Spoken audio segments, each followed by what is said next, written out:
हरे कृष्ण दीदी खाली एकादशी व्रत कथा कही दौरान आ पारायण टाइम कथा कहना देखु आमर जो एकादशी व्रत आज 5:32 माने आज गुरुवार रु स्टार्ट हो 18 तारिख रु किंतु जदि आपण माने आज संध्या रु अन्न को त्याग करछन बहुत भलो जदि भी आज आपण माने न करी काली करूछंती तो काली सेटा 8टा केते समथिंग जाय राति जाय रहूची तो आपण माने काली उपवास करंतु पहर दिन मीन्स 20 तारिख दिन सकाळ 6टा रु 8टा भितरे माने सेई टाइम रे आपण माने व्रत भांगंतु सेई टाइम रे आपण माने जदि आपण मानकर पुणी किछि व्रत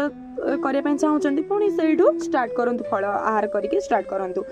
तो देखंतु जदि जीवन रे आपण माने केवल एकादशी व्रत जने मनीष करछा को दुनिया रे कोनोसी व्रत कोनोसी पूजा कोनोसी विधि करबा किछि आवश्यक नै केवल एकादशी महाव्रत ठू जीवन रे किछि नै आ जदि एकादशी महाव्रत जने करूची